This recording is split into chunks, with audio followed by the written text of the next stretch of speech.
And as usual, we have another story in the college football pipeline. And we've talked about this a lot on the show. We've had a lot of reporting on this. Again, I would remind you how stupid I am. I don't know anything. We don't have any sources. It's just what we do on the program. According to now everybody, the Big Ten and the SEC, Greg Sankey, Tony Petitti, the folks who actually control the college football playoff, want a 14-team playoff. 16 is highly unlikely, as we have told you on the show. Our sources have repeatedly said 14 is the number that Greg Sankey and Tony Petitti would ideally like. I don't even know that anybody else is going to argue about 14 versus 16, but there is one huge sticking point that we have talked about for weeks on this show, dating back to what happened in the college football playoff, where teams like Boise State, Arizona State got a bye. Meanwhile, Ohio State played one of the most difficult stretches leading to a national championship. In my opinion, the most difficult run to a college football playoff national championship or any other kind that we've ever seen. Well, you knew that was going to come to an end. But what's the sticking point? The sticking point is the elimination of the bye weeks for conference champions. Why is that so significant? Because it's a $4 million payday. If you earn a bye, you go right to the quarters. It opens you up to an $8 million payday. And Jake, I don't think conferences like the Big 12 and the ACC are going to let that go very easily. Not at all. And I think, going to 14 teams in the college football playoff, is not something that has to do anything with more access, right? Everyone wants to say, oh, well, Big 12 and the ACC are going to get more access. The G5 is going to get more access. And that's why, we need to go to a 14-team playoff. And that's just not the case. The only reason that the 14-team playoff is even a conversation is because the SEC and the Big Ten want more teams and want more revenue, which, again, I'm not going to sit here and criticize them for. That's the nature of the business that they are in. But I think when you talk about actually getting this done, yeah, the ACC and the Big 12 are obviously not just going to sit here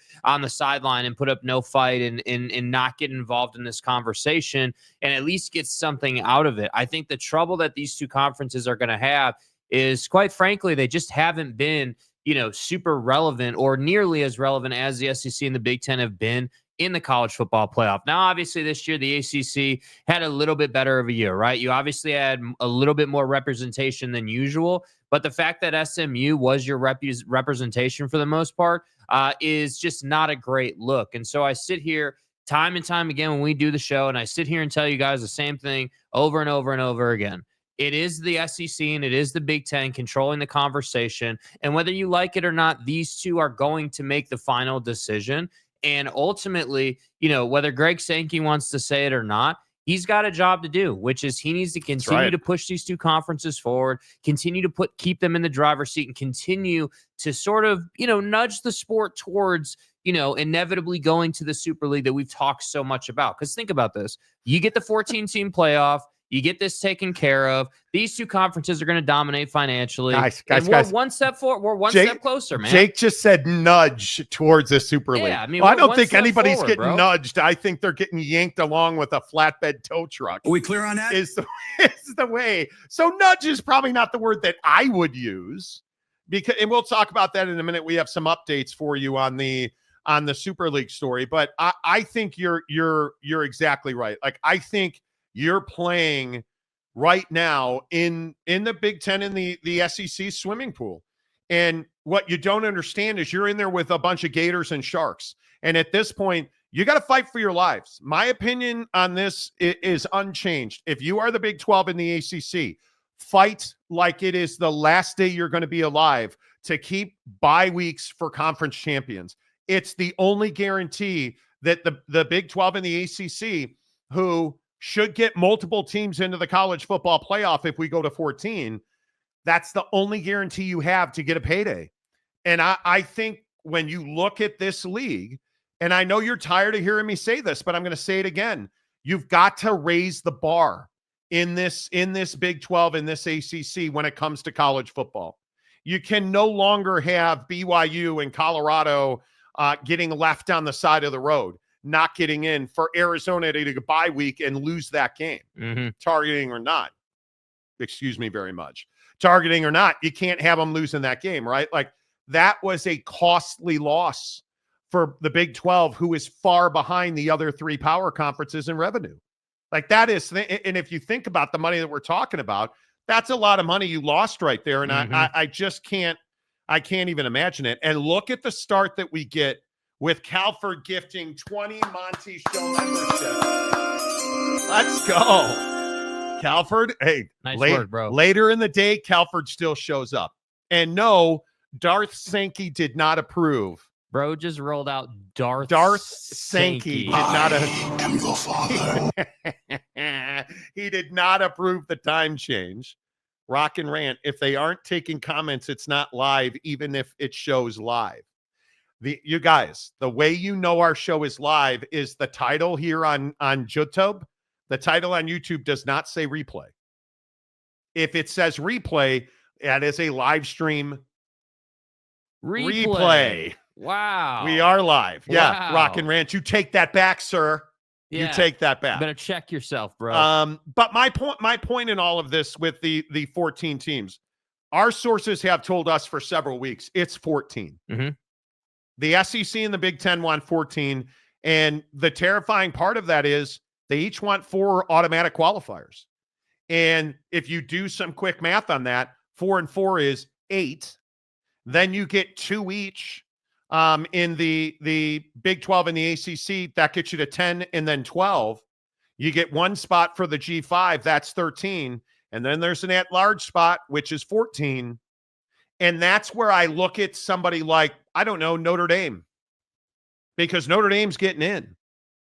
So what does that tell you? Notre Dame, our mother. The lion's share of the money is going to stay in the Big Ten and the SEC and with Notre Dame, right? Because that will remain unchanged. And I think when we start looking at these numbers right here, this is not going to change.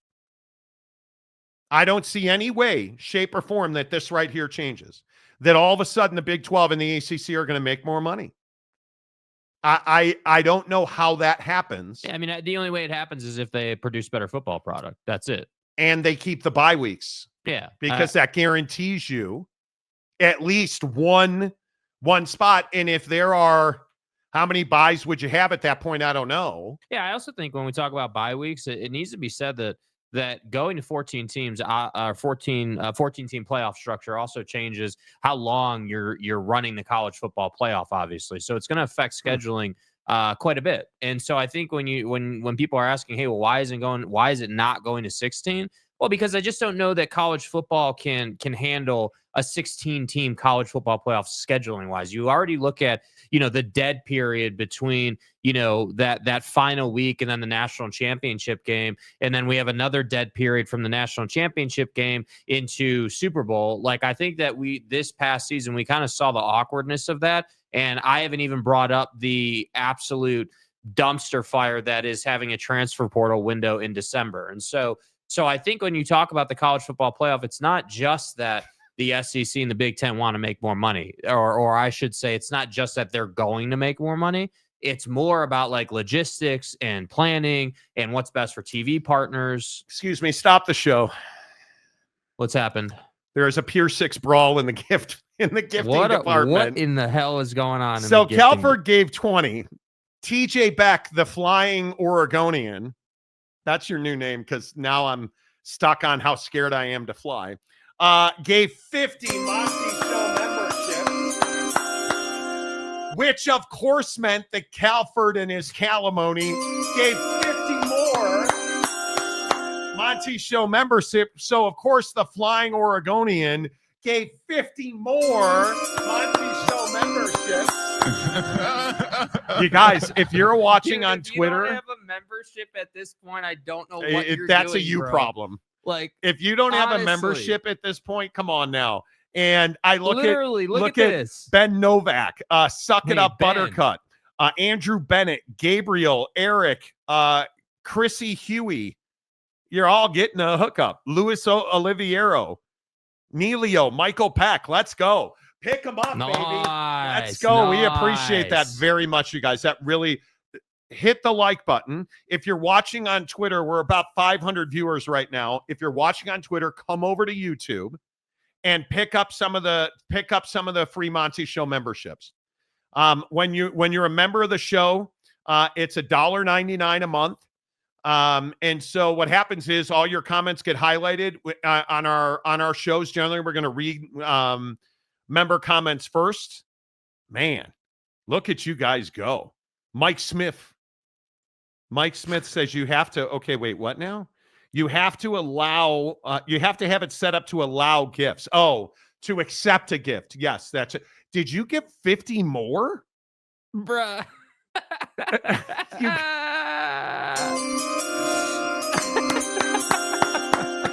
Oh, and then TJ Beck gave 50 more. Flying Oregonian.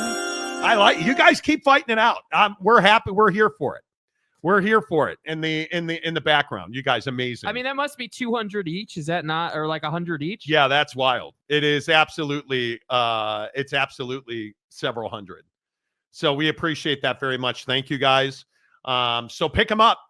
Pick them up. Be generous. John Emery picked his up. Jabba, no bargain. Nathan Roberson, Mark Aquiri. Sorry if I got that wrong.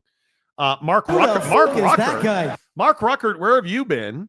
Let's go. Pick him up. See, you got to enjoy the vibes of doing a little casual late show today, man. That's it's right. a rarity. That's right. And it all worked out. It all worked out for the better. Field Crew Dirt Dr. Cheese is back. Let's go. Beck and Cal dropping bombs. Exactly right. I feel like we are in the club and it's raining. Yes. That's right, baby. Yes. Gabriel. And glory holes. Glory holes in the club.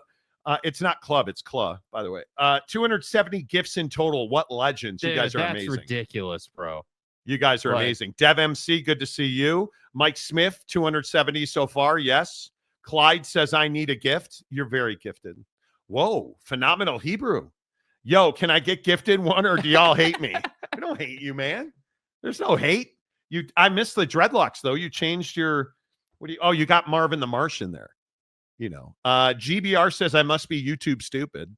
Well, you know, bruh. But you are self-effacing, and we all appreciate an honest dude. So, are you down for 14 teams? Yeah, I mean, I think that, adding 2 more teams is fine. I think inevitably the lesson we learned was that, the conversation's not going to change. There's always going to be a team that's pissed off they didn't get in. There's always going to be that team that, should have got in and didn't get in. What I'm curious about more than just the 14-team model is the developments we get through this process about what the committee is going to value. Because obviously we've talked a lot about how, and you've heard Greg Sankey, Brett Yormark has said it. Gloria Navarez at one point had said it during her press conferences at the time. That these commissioners need to understand what the playoff committee is prioritizing. Yes. Is it strength of schedule? Is it just overall wins? Because again, we've talked so much about how, you had, with all due respect, you had teams in the college football playoff that were essentially frauds, and that got bore out when they played the better teams in the country. And so I'll be curious to see, what does the committee shift to? Is there a statement that's put out that says, hey, this is what the college football playoff committee is going to be looking for and going to be prioritizing in 2025? Or is it just sort of a known fact amongst personnel that this is what you need to try to be doing? Yeah, as you guys hit the like button, everybody who picked up a membership, you got to hit the like button.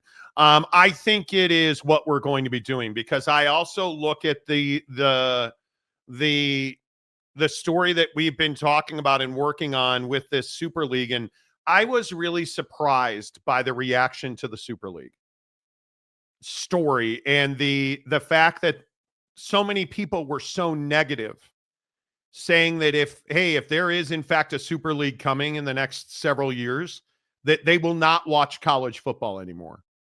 And the thing that I ask is, how does the changing face of college football impact you?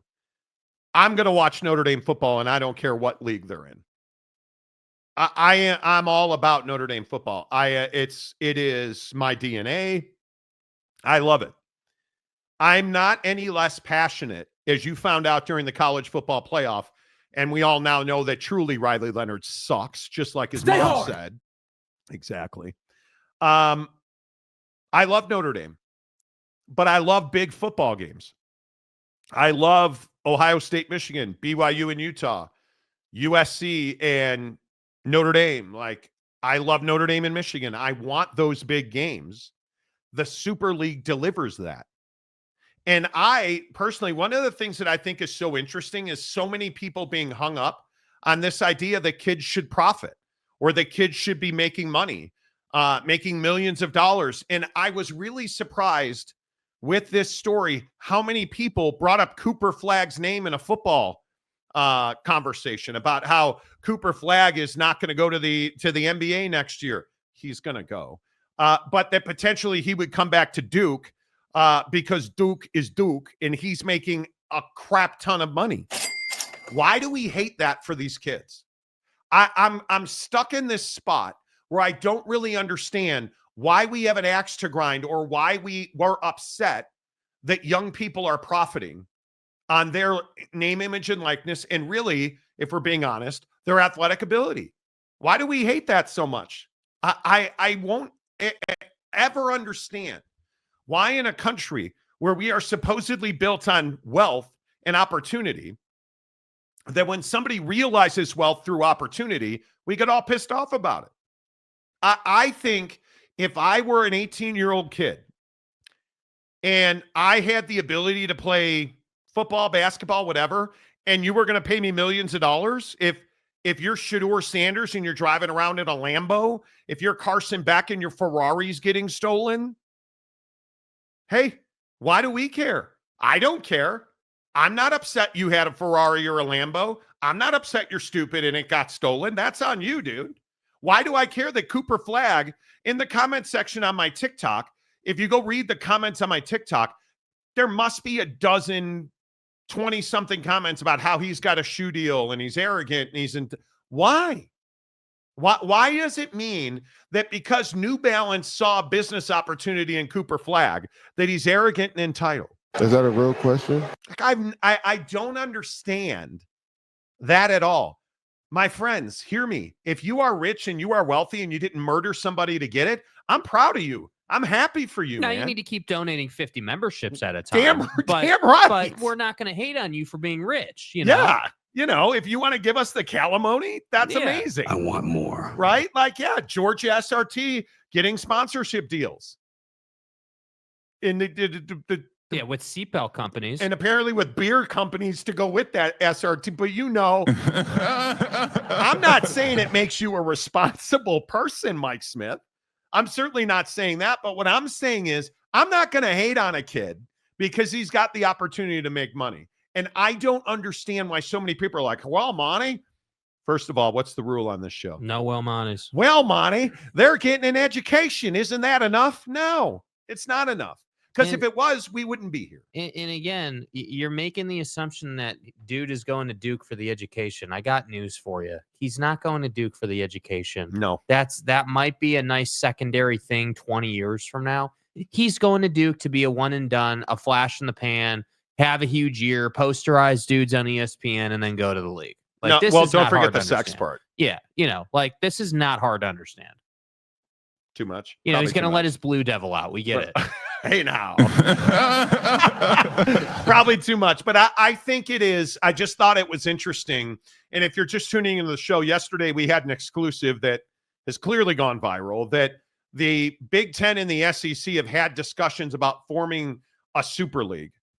And immediately people were like, well, what's going to happen to the NCAA? Nothing. The NCAA is not going anywhere. And to the jackwagons on Twitter who think that the universities that make up college football are not the NCAA and that the NCAA isn't made up of members, come on, man. It is so remarkable to me that people don't understand how the business of college athletics is run. Yeah, they have no idea. Just completely uneducated. The NCAA is an entity formed by and made up of its member institutions. Now, do they have administrators? And yes. But when you start looking at what the National Collegiate Athletic Association is, it's a nonprofit organization that regulates student athletics amongst 1,100 schools in the United States. And I think there's one in Canada too. right? And I just want to point to people that the NCAA was a single division for all schools. That means the universities. Those people, they all wrote the rules. They all wrote the charter. They all wrote the Constitution that still pretty much to this day regulates the NCAA. And for all the people saying that, well, the NCAA doesn't make money on football, yeah, it does. Who do you think controls the NCAA? The universities. They're part and parcel of each other. They're not mutually exclusive. So we can argue semantics, but here's the part that you can't argue. That the Big Ten and the SEC have a plan in place where their goal is to take the NCAA out of college football. And what that means is not take colleges out of college football. What that means is create a new entity whereby they play by a different set of rules, especially that govern economics. And I think this is a really important part. I was talking to somebody about this today. The economic structure that is the NCAA does not work because the economics have outgrown that structure in football. So what the Big Ten and the SEC are talking about is creating a new entity, call it a super league, call it whatever you want. They're talking about creating a new entity where they would take basically every team in the Big Ten, every team in the SEC, and then a large variety of teams in the Big 12 and the ACC, and they would put them into this super league. And there would be financial obligations. There would be, hey, you have to have one of the things I was talking to an NCAA, accredited university. One of the things I was talking to an athletic director about was, do you have to today have a certain amount of liquidity in your athletic department? And the answer is no, you don't. And what situation did they directly point me to? Well, look what happened at Arizona. Cashless. Because how was Arizona paying for their athletics in the late part of the pandemic? Out of their daily cash for the university, which is where the hundreds, I think, what was it, $240 million shortfall came from. Yeah. So you don't. And I think that's a big part of why people were so upset about what happened, because it was so shocking. Yeah, I think that, the part of what's going on in college football specifically is people are trying to learn the best way to operate in the new age. And I think that, sure, you may not have to have liquidity per se as a school, but we all know that you for sure have to have a donor base, let's say, that's strong and willing. And you have to have, in my opinion, you have to have administrators that are new age thinkers that understand what it's going to take to win. Because if you're stuck in like if your administrators are, still focused on, what the BCS era was like, let's say, or like, if they are of that age where that was kind of their prime and now they're older and they don't understand the new age in college football, you got to change that, unfortunately. And that's, I think that's what's going on right now. All right. Phenomenal Hebrew says, I'm still trying to figure out how the Nittany Lions lost to the handicap Leonard. Well, because your quarterback is not more able-bodied than the handicap Leonard.